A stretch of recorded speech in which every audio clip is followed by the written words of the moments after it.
Hey everyone, it's BigSmoons with a Platinum Review, where I talk about the games that I have the Platinum Trophy, or 100% on, and what it took to get there. I also review the games based on the amount of fun I had. Today we're going to talk about Control. Control is a third-person action-adventure game developed by Remedy Entertainment and released in 2019. Remedy is responsible for the Max Payne games as well as Alan Wake. I played a couple of the Max Payne games, but I really enjoyed Alan Wake. I picked up Control when it was included with PlayStation Plus in February 2021. While both the PlayStation 5 and PlayStation 4 versions were given out, I did not have a PS5 at the time, so my Platinum is on the PS4 version. Let's get started. Control kicks off with our main character Jessie arriving at the Federal Bureau of Control, housed in the oldest house. She's looking for her missing brother, and she received a message from a telepathic entity that he would be there. Shortly after she walks in, she's chosen to be the new director and given a service weapon. She is attacked by possessed people and finds out that the facility is now on lockdown. Jessie is trapped in here as the new boss with a transforming gun, which is not a bad way to start. The story is a mixture of supernatural and science fiction, which is a combination that I love. Jessie has one main goal, and that's to locate her brother. She has to battle the infected along the way. These are various forms of civilians and soldiers infected with a paranormal virus that is called the Hiss. The plot is one puzzling moment after another, until the game just kind of ends. You aren't a hero, and there's no real resolution. There's a lot of backstory for the Bureau and the paranormal activities within. They are often in the form of collectibles that you can read through. This is the best way to learn more about the lore. The Bureau has long been the authority on objects of power and altered items. These objects can alter reality and are contained here in the oldest house.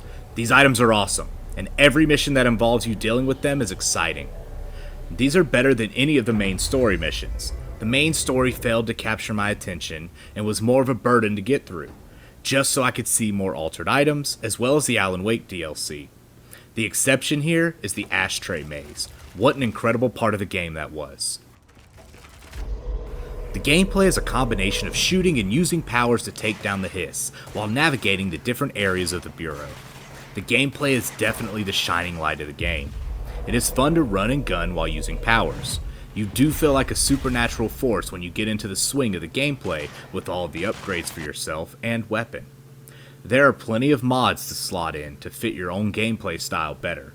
Unfortunately, there are parts where you must kill all the Hiss to progress, and I would be standing around waiting for one of them to find me in the larger rooms.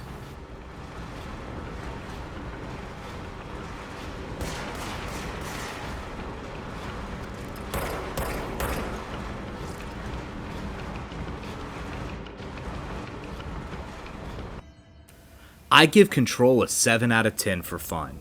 I bounce around between a 6 and 7 for this game, but the Alan Wake DLC and the Ashtray Maze were enough to bump this game up. The story is confusing, and I don't like the main character or her internal narration.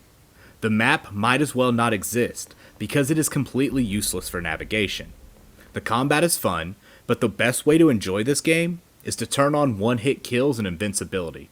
This is essentially God mode, and Director Jessie is now a powerhouse.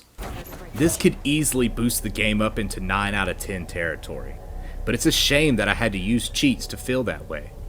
I don't know if I would have made it through the game and had as much fun as I did without using invincibility.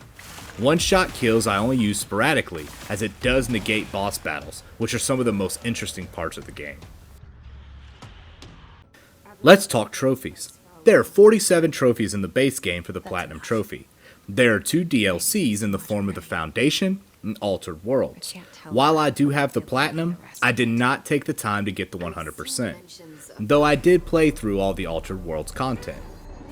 You will earn some trophies for playing through the main story, which also unlocks abilities that have trophies associated with them. Finding all the altered items and beating the secret bosses associated with some of them will net you a few more trophies. Making use of all your abilities by doing certain actions or killing a certain number of enemies will round off the combat trophies. You have to do alert missions and countermeasures. These usually require you to go to a certain area and wipe out the enemies there in certain ways. This works out well, because you need to kill 1,000 hiss anyway, and collect 100,000 source. Source is the currency of the game, and is obtained by breaking open crates, killing enemies, and deconstructing your mods. Complete 15 side missions for another few trophies. The rest all come from upgrading yourself and collecting things. Unlocking points acts as your fast travel, and there are more than enough to reach the required 25. There are hundreds of collectibles in this game, and you're required to find 120 for a group of trophies. They are scattered liberally everywhere, and I doubt a guide would be necessary to locate enough.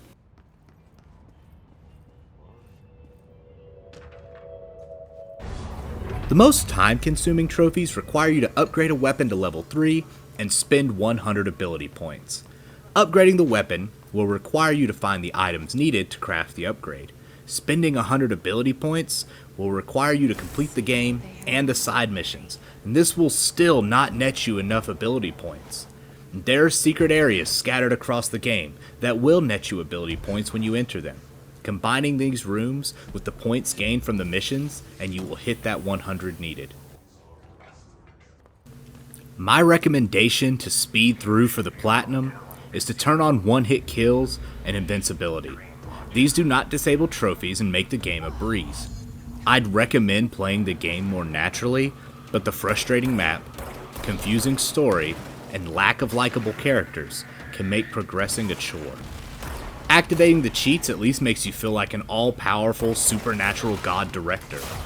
And mowing through the hiss like this makes the game significantly more fun. If you are using the cheats, then I recommend you get that platinum.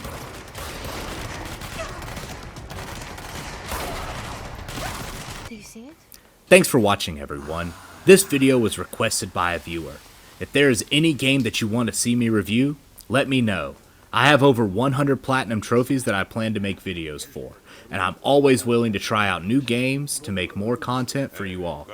Like and subscribe if you haven't. I'm still playing Final Fantasy XIV over on my Twitch channel if you ever want to watch me.